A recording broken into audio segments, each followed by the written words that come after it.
Hello, my dear student. Now I am explaining the transcription according to NCERT. चलिए अगले page पर चलते हैं। बात करते हैं अपन ट्रांसक्रिप्शन की। Transcription the process of copying the genetic information from one strand of the DNA into RNA is termed as the transcription.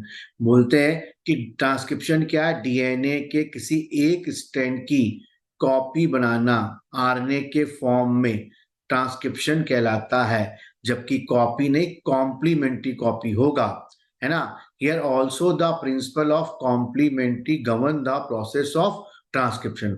अब वही बात उन्होंने कह दी, ट्रांसक्रिप्शन में कॉम्प्लीमेंट्री प्रोसेस को लगाएंगे, प्रिंसिपल ऑफ कॉम्प्लीमेंट्री। अब कॉम्प्लीमेंट्री क्या होता है? जैसे डीएनए में ए लिखा है, टी लिखा है, सी लिखा है और जी, ये डीएनए के एक स्ट्रैंड का सीक्वेंस है, तो इसका कॉम्प्लीमेंट्री ए का उल्टा टी होता है। किंतु आरएनए में टी की जगह पर यू पाया जाता है। टी का उल्टा ए होता है ना। सी का उल्टा जी होता है, जी का उल्टा सी होता है। तो किसी एक स्ट्रैंड की कॉम्प्लीमेंट्री कॉपी बनने को हम ट्रांसक्रिप्शन कहते हैं। Except the adenosine complementary now form the base pair with the uracil instead of the thymine. देखिए वही बात आ गई कि एडनिन डीएनए में थायमिन से जुड़ता है, किंतु आरएनए की जब बात होगी तो ए टी से नहीं यू से जुड़ेगा। तो आरएनए जब भी बनाएंगे, ट्रांसक्रिप्शन जब भी करेंगे, तो थायमिन की जगह पर हम यू जोड़ देंगे। जहां जहां टी आएगा वहां वहां यू लग जाएगा। देखिए इधर डायग्राम में ये टी था, तो टी का उल्टा क्या हो गया? ए हो गया। टी का उल्टा क्या हो गया? ए हो गया। क्लियर हो गई बात? देखिए टी का उल्टा क्या हो गया है? ए, है ना। यहाँ पे भी ए लिखा है तो यहाँ क्या टी, यहाँ टी है तो यहाँ क्या हो गया? ए हो गया। However, unlike the in the process of replication के विपरीत, which one set in the total DNA of an organism get duplicate।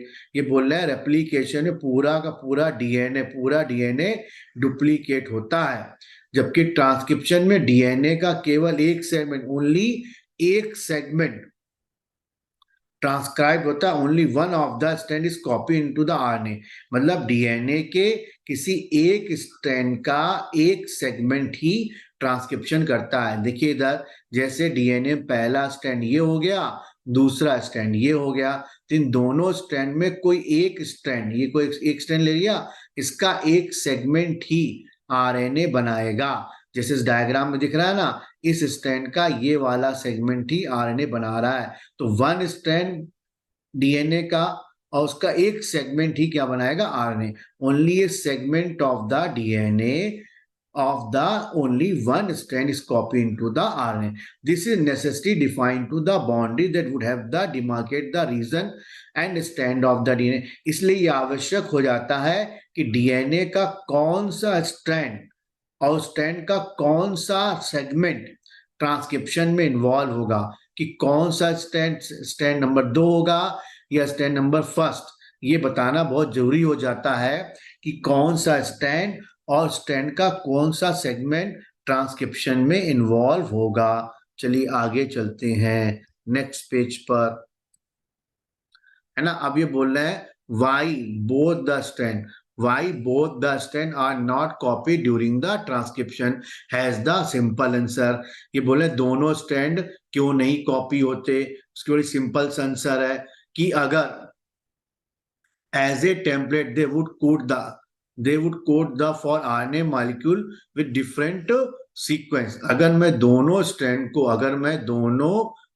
को एज ए ट्रांसक्रिप्शन यूज करूंगा, इफ द बोथ स्ट्रैंड, अगर मैं दोनों स्ट्रैंड को एज ए टेम्पलेट यूज करूंगा तो दोनों अलग अलग आरएनए मॉलिक्यूल बनाएंगे, है ना। Remember the complementary does not mean the identical. मतलब दोनों स्ट्रैंड अलग अलग क्या बना देंगे? कॉम्प्लीमेंट्री बना देंगे। ये बात समझ में आ गई? देखिए कैसे, if they code for protein the sequence of amino acid in the protein would be different. अगर मैंने ये वाला स्ट्रैंड लिया, इसको हम बोलते हैं टेम्पलेट स्ट्रैंड, इसको अगर मैंने टेम्पलेट मान के आने बनाया, तो ए का उल्टा टी का उल्टा ए हो गया, ए का उल्टा यू हो गया, सी का उल्टा क्या होगा? जी, टी का उल्टा ए हो गया। तो ये जो आरएनए बना ये अलग बनेगा। अब अगर मैं इसको बनाता हूँ, ए का उल्टा क्या हो जाएगा यू, टी का उल्टा ए, जी का उल्टा सी। तो यहाँ पे स्टार्टिंग में ए यू जी आ रहा है और यहाँ स्टार्टिंग में क्या आ रहा है यू ए सी। अगर इस स्टैंड को मैं अलग बनाऊं, इस स्टैंड का अलग आरएनए बनाऊं, तो दोनों स्टैंड को अगर मैं टेम्पलेट की तरह यूज करूंगा तो ये स्टैंड अलग प्रोटीन बनाएगा और ये स्टैंड अलग प्रोटीन बनाएगा। अब AUG का मीनिंग क्या होता है मिथियोनिन। तो यहाँ पहले मिथियोनिन अमीनो एसिड आएगा, यहाँ पर बाद में आएगा। यानी कहने का मतलब है दोनों स्टैंड को अगर आपने ट्रांसक्रिप्शन की तरह यूज करा टेम्पलेट और कोडिंग को, तो दो अलग अलग तरह की क्या बनेगी प्रोटीन बनेगी। एक इससे बनेगी और एक इससे। तो one segment of the DNA would be coding for the two different protein. एक ही सेगमेंट, मतलब ये सेगमेंट अलग प्रोटीन बनाएगा और ये सेगमेंट अलग प्रोटीन बनाएगा। अगर प्रोटीन अलग अलग बनेगी तो मेटाबॉलिज्म कॉम्प्लिकेट हो जाएगा, जेनेटिक इंफॉर्मेशन और ट्रांसफॉर्मेशन डिस्टर्ब हो जाएगी। यहाँ पे कहने का मतलब है कि ये स्टैंड अलग प्रोटीन बनाएगा, ये स्टैंड अलग प्रोटीन बनाएगा। इसलिए दोनों स्टैंड एक साथ ट्रांसक्राइब नहीं होंगे, ना अलग अलग ट्रांसक्राइब होंगे। अलग अलग ट्रांसक्राइब क्यों नहीं होंगे, चलिए इसको भी देखते हैं। सेकेंड पॉइंट क्या बोल रहा, अगर the two RNA molecule if produce simultaneously, अलग अलग प्रोड्यूस हो रहे हैं, would be complementary to each other and would form the double strand RNA. अब बोला ये वाला स्टैंड भी अगर आरएनए बना रहा है, ये वाला स्टैंड भी अगर आरएनए बना रहा है, तो दो कॉम्प्लीमेंट्री आरएनए बन जाएंगे।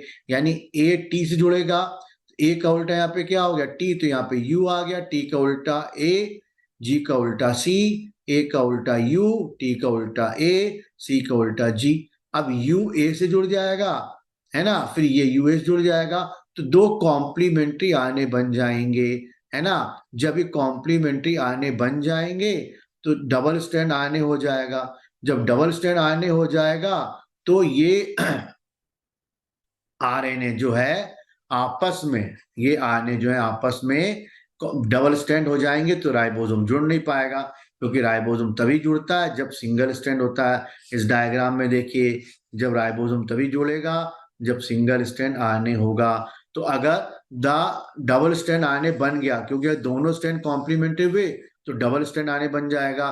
This would prevent the RNA from being translate into the protein, जिससे आरएनए प्रोटीन बनाने में सक्षम नहीं रहेगा है ना, और ट्रांसक्रिप्शन का बनना बेकार हो जाएगा। फ्यूटाइल मतलब बेकार हो जाएगा। नेक्स्ट पेज पर आते हैं। अब a transcription unit in the DNA defined the three region. अब मैंने बताया था डीएनए का जो सेगमेंट ट्रांसक्रिप्शन में इन्वॉल्व होगा वो डिफाइन होना चाहिए। तो डिफाइन यूनिट को हम बोलते हैं ट्रांसक्रिप्शन यूनिट। उसमें एक प्रमोटर रीजन होता है, एक स्ट्रक्चरल जीन होता है और एक टर्मिनेटर होता है। तो ये प्रमोटर रीजन है, तो डीएनए का ये सेगमेंट, इस सेगमेंट को बोलते हैं एक्चुअल प्रमोटर। एनसीआरटी पूरे बना रखा ये प्रमोटर रीजन है जो पांचवें किनारे पर होता है, इसको हम बोलते हैं अपस्ट्रीम। ये टर्मिनेटर रीजन होता है जो तीसरे किनारे पर होता है, इसको हम बोलते हैं डाउनस्ट्रीम। स्ट्रक्चरल जीन को दो भागों में डिफाइन करा गया है, एक टेम्पलेट स्टैंड और एक कोडिंग स्टैंड। टेम्पलेट स्टैंड जो होता है 3 to 5 होता है, 3 to 5, ध्यान रखना एरो किधर लगा रहेगा 3 साइड। कोडिंग स्टैंड जो होता है 5 to 3 होता है। तो स्ट्रक्चरल जीन को डिफाइन करना जरूरी है, उसके दो पार्ट हैं, टेम्पलेट स्टैंड और कोडिंग स्टैंड। पूरी ट्रांसक्रिप्शन यूनिट के तीन पार्ट हो गए, प्रमोटर, स्ट्रक्चरल और टर्मिनेटर। यानी डीएनए का वो सेगमेंट जो डिफाइन होना जरूरी था कि किस सेगमेंट से आरएनए बनेगा, डीएनए के किस स्ट्रैंड किस सेगमेंट से आरएनए बनेगा, उसका डिफाइन होना जरूरी था, उसको हम बोलेंगे ट्रांसक्रिप्शन यूनिट। चलिए आगे चलते हैं। अब there is a convention to define the two strand of the DNA in the structural gene of the transcription. मतलब ये परंपरा है जो स्ट्रक्चरल जीन को के दोनों स्ट्रैंड का डिफाइन होना जरूरी है। ट्रांसक्रिप्शन यूनिट में जो स्ट्रक्चरल जीन है उसके दोनों स्ट्रैंड को डिफाइन होना जरूरी है। पीछे भी बताया आपको, एक टेम्पलेट होगा एक कोडिंग होगा। Since the two strand have the opposite polarity, दोनों स्ट्रैंड की अपोजिट पोलैरिटी है, एक की 3 to 5 है और एक की 5 to 3। The DNA dependent RNA polymerase also catalyse the polymerization in only one direction. जो DNA dependent RNA polymerase enzyme है, जितने भी एंजाइम होते हैं सब डीएनए डिपेंडेंट होते हैं, ध्यान रखिएगा। मॉलिक्यूलर जेनेटिक्स में केवल रिवर्स ट्रांसक्रिप्शन को छोड़कर सारे एंजाइम डीएनए डिपेंडेंट होते हैं। क्लियर हो गया? Reverse transcriptional enzyme DNA dependent नहीं होता। अभी आरएनए पॉलीमरेज एंजाइम आरएनए बनाएगा, किसको देख के बनाएगा? डीएनए को देख के बनाएगा, इसलिए बोला डीएनए डिपेंडेंट। और केवल एक ही डायरेक्शन बनाएगा, ओनली वन डायरेक्शन, वो भी कौन सा? 5 to 3 डायरेक्शन बनाएगा। इसका मतलब the stand that has the polarity 3 to 5, जो टेम्पलेट स्टैंड होगा वो 3 to 5 होगा। अगर हम 5 से 3 बनाएंगे आरएनए, सारे आरएनए 5 से 3 बनेंगे सारे, तो इसका मतलब टेम्पलेट हमेशा 3 से 5, टेम्पलेट मतलब जिसको देख के हम बनाएंगे। And also referred as the template strand, उसको हम क्या बोलेंगे? Template strand. The other strand which has the polarity into 5 to 3, है ना। अब ये टेम्पलेट स्टैंड है, इसकी पोलैरिटी क्या दिख रही? 3 to 5, 3 to 5। और ये कोडिंग स्टैंड है, इसकी पोलैरिटी क्या है? 5 to 3, है ना। तो अदर स्टैंड मतलब ये कोडिंग स्टैंड की पोलैरिटी क्या है? 5 to 3। And the sequence same as the RNA except the thymine at the place of uracil. अगर हम ये बोलते हैं कि मैंने टेम्पलेट स्टैंड का आरएनए बनाया, तो ए का उल्टा क्या होता है? टी, तो यहाँ क्या आ जाएगा? यू। टी का उल्टा क्या होगा? ए। जी का उल्टा सी, सी का उल्टा जी, ए का उल्टा टी हुआ, तो यहाँ क्या आ जाएगा? यू। टी का उल्टा उल्टा क्या हो गया? ए।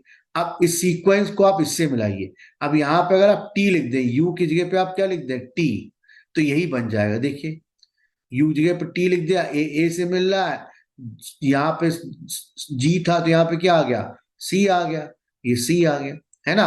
ये बिल्कुल इसका उल्टा है, सी का उल्टा क्या हो गया? जी हो गया। यानी कहने का मतलब ये है, टेम्पलेट स्टैंड जो एमआरएनए बनाएगा वो कोडिंग स्टैंड की तरह होगा, बस उसमें टी की जगह पे आप क्या लगा दिए? यू लगा दिए, तो ये एमआरएनए बन जाएगा, है ना। जिन्होंने बोला the sequence same as a RNA, यानी जिसकी पोलैरिटी 5 to 3 है। किसकी पोलैरिटी 5 to 3 है? कोडिंग की। उसमें सेम एज ए आरएनए, उससे आरएनए के जैसा होगा, केवल थायमिन जगह पे क्या लगा होगा? यूरेसिल लगा होगा।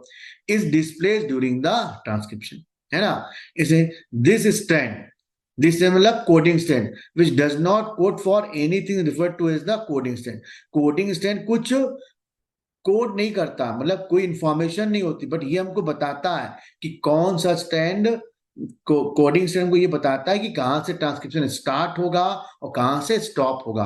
All the reference point while defining the transcription unit is made with the coding stand. सब कुछ हम कोडिंग स्टैंड से डिस्क्राइब करेंगे। जैसे कि डायग्राम अपन देखते हैं कि ये कोडिंग स्टैंड हो गया। स्ट्रक्चरल जीन के दो स्टैंड है, पहला टेम्पलेट स्टैंड, दूसरा कोडिंग स्टैंड। कोडिंग स्टैंड बताएगा ये प्रोमोटर है, तो प्रोमोटर 5वें किनारे पर है और टर्मिनेटर 30वें किनारे पर है, और ये कोडिंग का हुआ तो टेम्पलेट होगा, है ना, कोडिंग का अपोजिट। टेम्पलेट स्टैंड को हम एंटी सेंस स्टैंड भी बोलते हैं, कोडिंग स्टैंड को हम सेंस स्टैंड भी बोलते हैं, इसको माइनस स्टैंड बोलते हैं, इसको पॉजिटिव स्टैंड। इसकी पोलैरिटी 3 से 5, इसकी पोलैरिटी 5 से 3। ये ट्रांसक्रिप्शन इन्वॉल्व होगा, ये इन्वॉल्व नहीं होगा, एक्टिवेट नहीं होगा आरएनए पॉलीमरेज, यहाँ पे आरएनए पॉलीमरेज एक्टिवेट होगा। ये एमआरएनए बनाएगा 5 से 3 नहीं बनाएगा। यहाँ पर प्रमोटर पर आरएनए पॉलीमरेज एंजाइम होता है जो स्ट्रक्चरल जीन के ऑपरेटर पर अटैच होगा और 5 से 3 डायरेक्शन में एक्चुअल में ये एचएनआरएनए बनाता है। यही एचएनआरएनए बाद में एमआरएनए में कन्वर्ट हो जाता है। आगे चलते हैं, है ना। The promoter and terminator flank the structural gene, मतलब प्रोमोटर और टर्मिनेटर की जो दिशा होती है वो स्ट्रक्चरल जीन के ट्रांसक्रिप्शन यूनिट को बताती है। मतलब ट्रांसक्रिप्शन यूनिट में दो दिशाएं होती है, एक टर्मिनेटर दिशा और एक प्रोमोटर। फ्लैंक मतलब डायरेक्शन, डायरेक्शन होता है ना। The promoter is said to be located towards the 5 end, 5 end पे प्रोमोटर, इसको प्रोमोटर बोलना, इस लाइन को, पूरे को नहीं बोलना, इसको बोलना promoter. And up stream, 5 and को हम क्या बोलते हैं? अप स्ट्रीम बोलते हैं ऑफ द स्ट्रक्चरल जीन। ये दोनों क्या है? स्ट्रक्चरल जीन है, उसके 5 एंड पर प्रोमोटर है ना। The reference made with the respect of coding strand, coding strand के रिस्पेक्ट में बोलना है ये प्रोमोटर है और ये टर्मिनेटर है जो तीसरे किनारे पर है। It is the DNA sequence that provide the binding site for the RNA polymerase, यानी प्रमोटर वो साइट है जहां पे आरएनए पॉलीमरेज मिलेगा। And it is the presence of promoter in A transcription unit that also define the template and coding stand, है ना। Presence of the promoter in the transcription unit that also define the, है ना। Promoter होगा तो हम ये बताएंगे template stand हो गया, ये क्या हो गया कोडिंग स्टैंड, यानी कोडिंग स्टैंड से प्रमोटर और टर्मिनेटर, जो कोडिंग होगा उसका उल्टा क्या होगा टेम्पलेट होगा। चलिए आगे। By switching its position with the terminator, अगर प्रमोटर की पोजीशन को मैं टर्मिनेटर से क्या कर दूं, switching with position, switching its position with the terminator, the definition of coding and template stand could be reversed. Coding और टेम्पलेट स्टैंड क्या हो जाएगा, रिवर्स तो हो जाएगा। The terminator is located towards the three end of the downstream and coding stand and usually defined in the end of the transcription. The coding stand and it's usually defined the end of the process of transcription, यानी coding stand का जो तीसरा किनारा होता है वो हमेशा terminator का काम करता है ना। अगर रिवर्स कर दें तब भी वही रहेगा। अब देखिए नॉर्मल डायग्राम में कोडिंग स्टैंड का तीसरा किनारा है ना, जिसको हमने टर्मिनेटर बोला है, और ये पांचवा किनारा इसको क्या बोला, प्रमोटर, और ये टर्मिनेटर। अब यहाँ रिवर्स हो गया, ये 3 नहीं रहा 5 हो गया, है ना। तो अब ये प्रमोटर बन गया क्योंकि प्रमोटर पांचवें किनारे पे था, तो ये प्रमोटर हो गया, तो ये कोडिंग स्टैंड का प्रमोटर हो गया, तो ये उसका क्या हो गया टेम्पलेट हो गया, ये अब टर्मिनेटर हो गया। यानी 3 से 5, यानी इधर से इधर बनाना है बहन, mRNA। अब 3 to 5 बनेगा, 3 to 5, 3 हो गया, ये 5 हो गया। mRNA अब क्या बनेगा, 3 to 5 बनेगा ये, है ना। अब हमको mRNA कैसे बनाना, 3 to 5 बनाना है। चलिए अब ये तीसरा किनारा हो गया इसका, और ये क्या हो गया पांचवा किनारा। अब इसका टी का उल्टा क्या होता है, ए, सी का उल्टा जी, सी, ए और यू, यानी ये एमआरएनए बनेगा, ये पांचवा किनारा होगा, ये तीसरा किनारा होगा। अब आप देखिए सेकेंड ऑप्शन में पहले ए आ गया पांचवें किनारे पर, फिर जी आ गया, है ना, फिर सी आ गया, फिर यू, ए आ गया, फिर यू आ गया। ये देखो ए, फिर जी, फिर सी, फिर ए, फिर यू, है ना। अब मैंने आपको क्या बताया था, जो टेम्पलेट है ये टेम्पलेट का कॉम्प्लीमेंट्री है, और कोडिंग की कॉपी होगा, बस टिक जी पे क्या लगाना यू। हमको देखना है ऐसे, देख लो ये ए पहले दिया हुआ है ना, दूसरे नंबर पे जी दिया है, लास्ट पर यू दिया है ना। तो 5 से 3 यही इसका आंसर हो गया है। अब ध्यान रखना कोडिंग के पांचवें किनारे को आपको प्रमोटर मानना है, नीचे वाला स्टैंड कोडिंग मानेंगे, तो ऊपर वाला टेम्पलेट मानेंगे। एरो देखना है आपको, एरो, है ना, एरो पांचवें एंड वाला एरो कोडिंग कहलाएगा। आगे चलते हैं, नेक्स्ट पेज पर आते हैं। चलिए आगे देखते हैं अपन, नेक्स्ट स्लाइड पर आते हैं। Transcription unit and the gene. A gene is the defined as the functional unit of the inheritance. Gene को इनहेरिटेंस की फंक्शनल यूनिट माना जाता है, यानी सारे इनहेरिटेंस की इंफॉर्मेशन जीन में होती है। There is no ambiguity that gene is are located on the DNA. इस बात पे कोई भी संदेह नहीं है कि डीएनए पर जीन पाया जाता है। एम्बिग्यूटी मतलब संदेह नहीं है कि जीन पर डीएनए पाया जाता है, नहीं सॉरी डीएनए पर जीन होता है, इस बात पे कोई भी संदेह नहीं है। It is difficult to literally define a gene in term of the DNA sequence. DNA के टर्म में जीन को डिफाइन करना थोड़ा सा मुश्किल है कि डीएनए के सीक्वेंस को हम जीन बोल सकते हैं, ये सही है लेकिन पूरी तरह से सही नहीं है। आगे क्लियर होगा। DNA sequence coding for the tRNA और RNA molecule also define a gene, सही है। डीएनए के सीक्वेंस पर टीआरएनए और राइबोसोमल आरएनए की भी सूचना होती है, जिसको जीन बोल सकते हैं। बाय डिफाइनिंग ए सिस्टोन, सिस्टोन वो पार्ट होता है डीएनए में जिस पर एमआरएनए की सूचना होती है, और एमआरएनए से ही प्रोटीन बनता है, यानी सिस्टोन में पॉलीपेप्टाइड की सूचना होती है। Cistron is the segment of the DNA, है ना। coding for the polypeptide chain. Structural gene in a transcripted unit could be said to the monosystonic. Structural gene में जो सिस्टोन होता है वो मोनोसिस्टोनिक होता है, यानी एक बार में एक की सूचना लेके आता है, और ये ज्यादातर यूकैरियोट में होता है। लेकिन प्रोकैरियोट में पॉलीसिस्टोनिक होता है, यानी एक एमआरएनए में कई इंफॉर्मेशन है, तो इसलिए बोला पॉलीसिस्टोनिक। तो पॉलीसिस्टोनिक एक प्रिमिटिव कैरेक्टर है और मोनोसिस्टोनिक एक एडवांस कैरेक्टर है। आगे चलते हैं।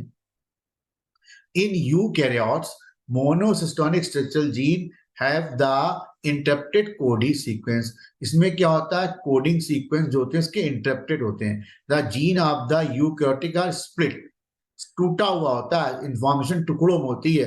द कोडिंग सीक्वेंस और express sequence called the exon, यानी एक्सॉन वाले पार्ट में इंफॉर्मेशन होती है ना, इंट्रॉन वाले पार्ट में कोई इंफॉर्मेशन नहीं होती है।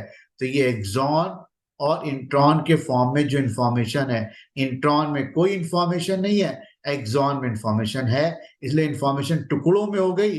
टुकड़े में होने का इसको बोल दिया split gene. Exon are said to be those sequence that appear in the mature process RNA.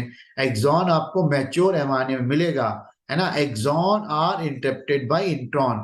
Exon intron से interrupted है, intron exon से नहीं है। Exon के बीच में intron आ गए हैं। Intron are intervening sequence do not appear in the mature RNA. Mature RNA में intron की कोई जरूरत नहीं होती, क्योंकि intron में कोई भी इंफॉर्मेशन नहीं होती है। तो mRNA में से हम इंट्रॉन को हटा देंगे।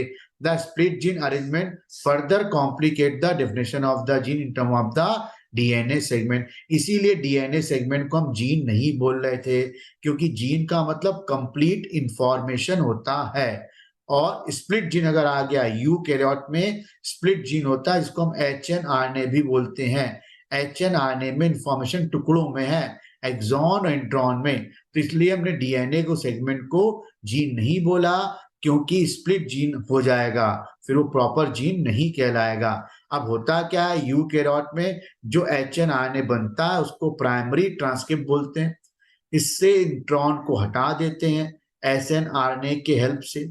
इसके हटाने को हम बोलते हैं स्प्लाइसिंग, इंट्रॉन को हटाने को हम बोलते हैं स्प्लाइसिंग। फिर कैप जोड़ देते हैं, टेल जोड़ देते हैं, ये टेल हो गई, है ना। तो ये एमआरएनए बन जाता है। एक्सॉन को हम आरएनए लाइगेज से चिपकाते हैं। आगे चलते हैं। अब ये मोनोसिस्टोनिक हो गया, तो यूकैरियोट में एक ही प्रोटीन बनती है, इसलिए मोनोसिस्टोनिक है। यहाँ पे कैप होती है, यहाँ पर टेल होता है।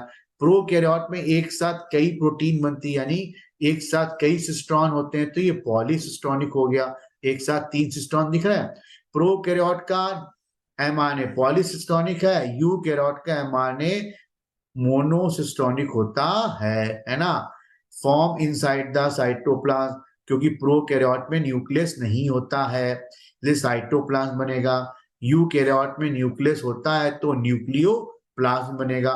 कैप और टेल होती है, प्रोकैरियोट में होती है, यूकैरियोट में नहीं होती है। स्प्लाइसिंग नहीं होती है, क्योंकि प्रोकैरियोट में एचएनआरएनए नहीं बनता है, स्प्लिट जीन नहीं पाए जाते हैं, एक्सॉन इंट्रॉन नहीं होता है, इसलिए स्प्लाइसिंग नहीं होती है। यहाँ पे स्प्लाइसिंग होती है क्योंकि इंट्रॉन को हम एचएनआरएनए से हटाते हैं। इसका लाइफ स्पान 2 मिनट का होता है, इसका लाइफ स्पान 4 घंटे का होता है।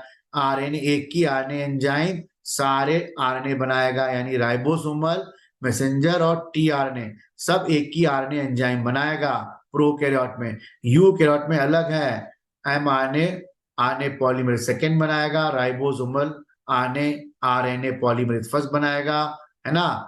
यहाँ पे कोई फैक्टर रिक्वायर्ड नहीं है, यहाँ पे फैक्टर लगता है, इसको बोलते हैं सिग्मा फैक्टर। अगले पेज पर आते हैं, चलिए नेक्स्ट पेज पर आते हैं। ये अपन नेक्स्ट पेज पे पहुंच गए।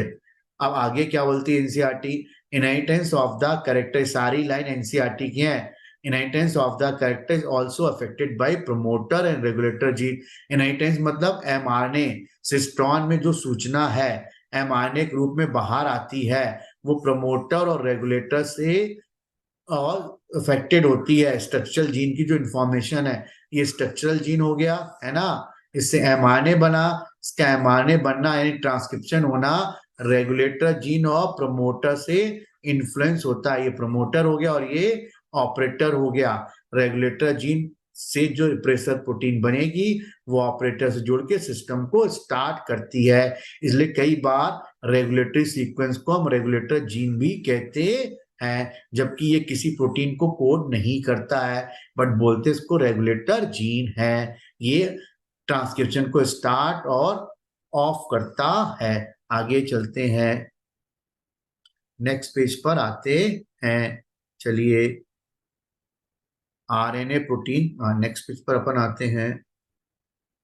चलिए types of RNA and transcription.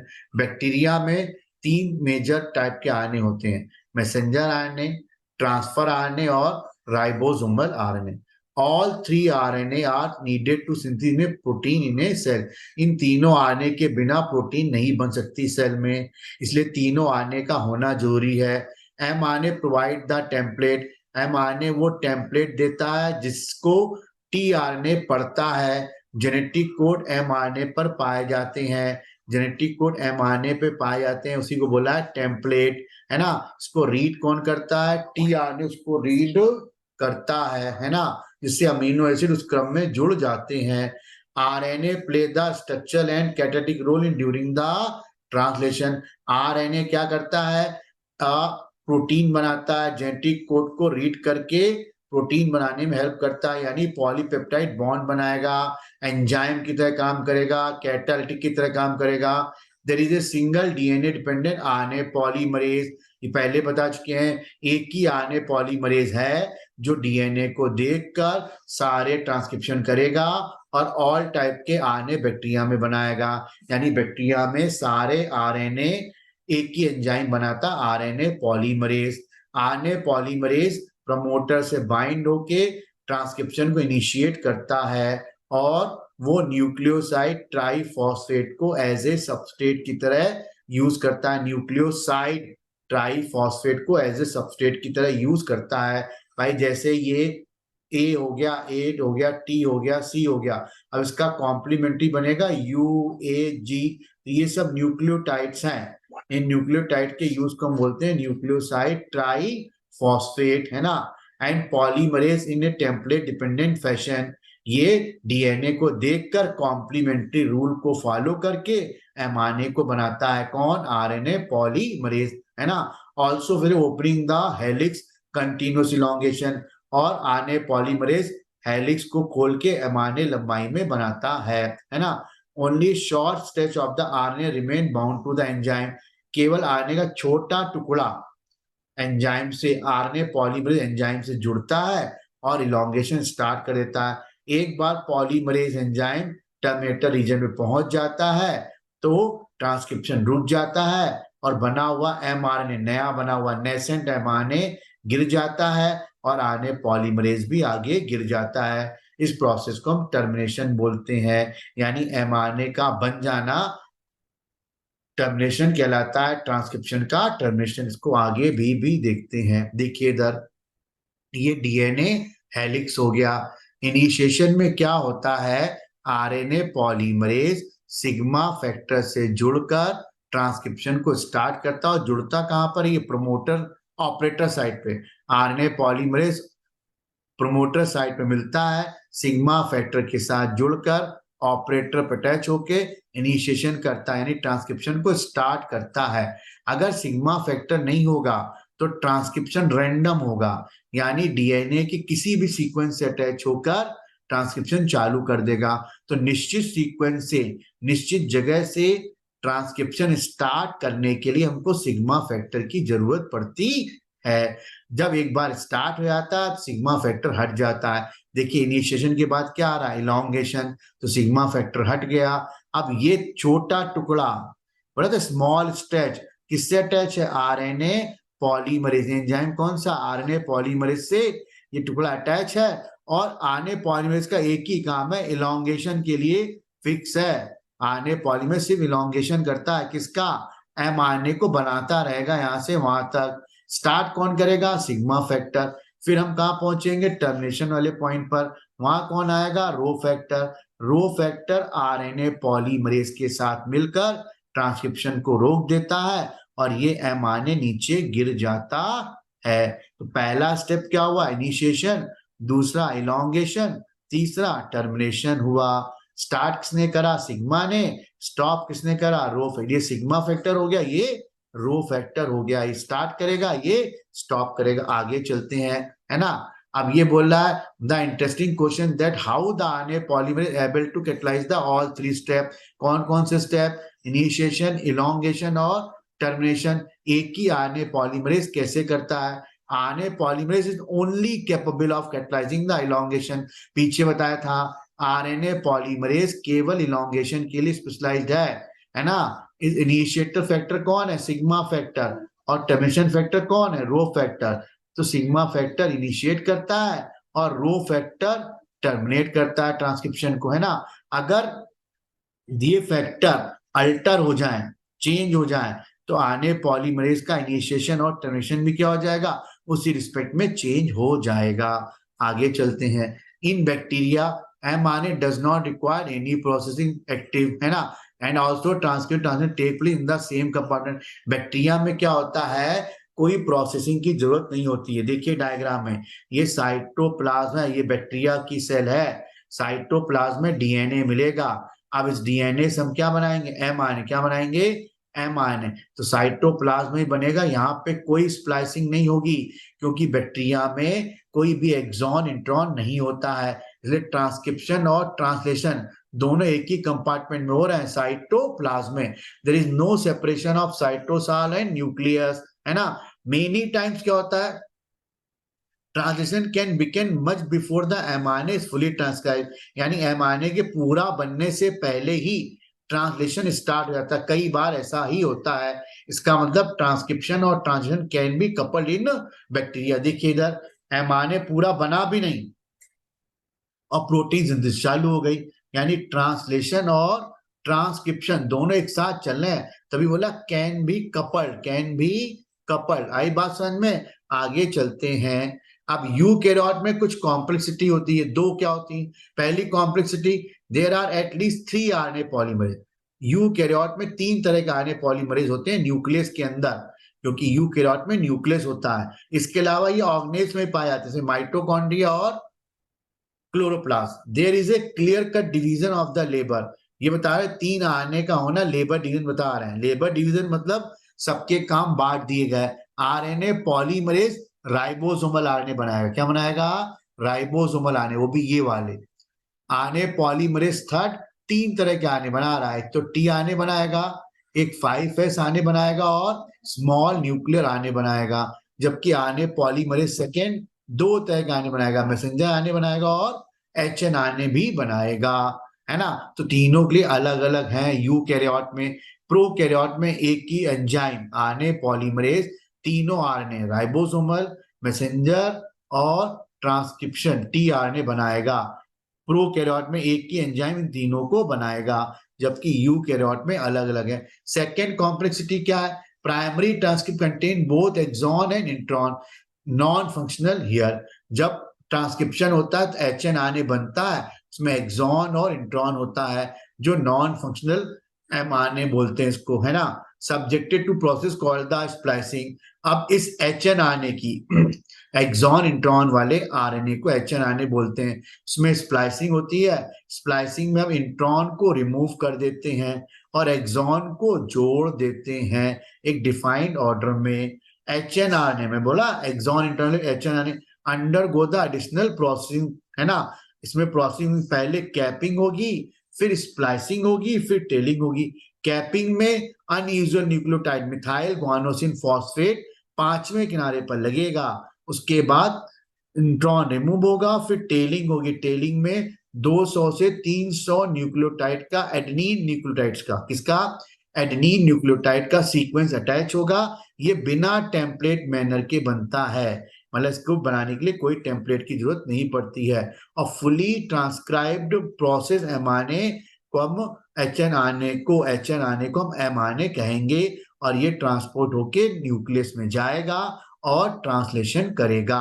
इसको डायग्राम से समझते हैं। देखिए ये अब जो बन के आया इसको हम बोलेंगे HNRNA या प्राइमरी ट्रांसक्रिप्ट या फिर स्प्लिट जीन, तीनों एक ही बात है ना। ये अब HNA बना, इसमें पहले क्या अटैच हुई, कैप मिथाइल गुआनोसिन फॉस्फेट की कैप 5वें किनारे पर अटैच हुई। फिर मैं इंट्रॉन को रिमूव करूंगा, किसके हेल्प से, SNRNA के हेल्प से इंट्रॉन को रिमूव करूंगा। जब इंट्रॉन रिमूव हो जाएगा और इंट्रॉन रिमूव हो गए और एक्सॉन को मैंने RNA लाइगेज की मदद से जोड़ दिया है।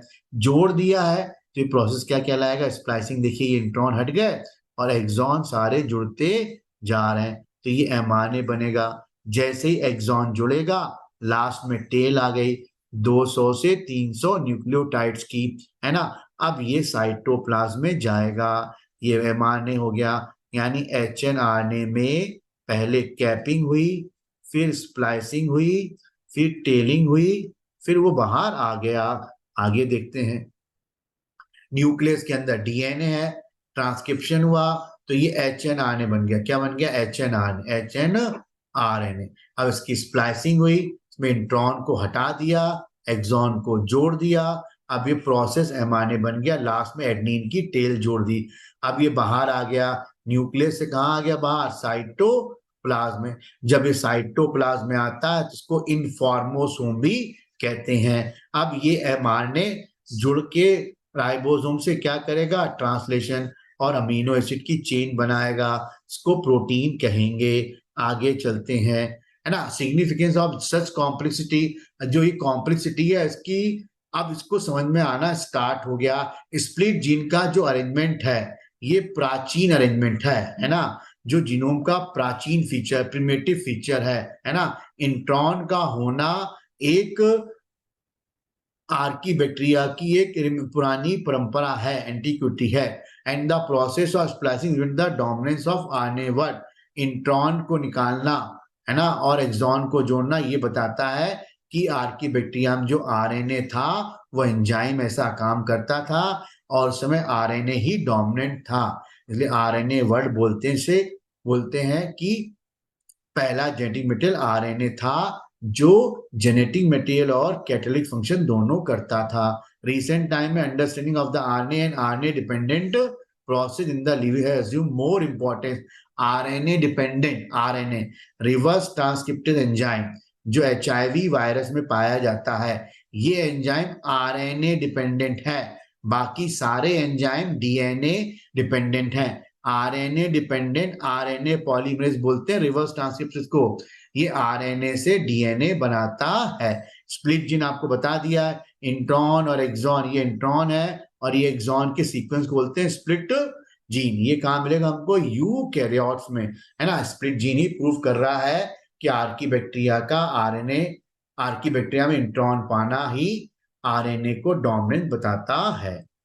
अब ये डायग्राम देख लीजिए, ये प्रोकैरियोट बैक्टीरिया का डायग्राम है। ये साइटोप्लाज्म में ट्रांसक्रिप्शन भी हो रहा है और साइटोप्लाज्म में ट्रांसलेशन भी हो रहा है, यानी दोनों कपल्ड हैं। जबकि प्रोकैरियोट, यूकैरियोट में क्या हो रहा है, न्यूक्लियस के अंदर पहले RNA पॉलीमरेज ने क्या बनाया, HNRNA बनाया, फिर इसकी प्रोसेसिंग हो रही है, इंट्रॉन को हटा रहे हैं।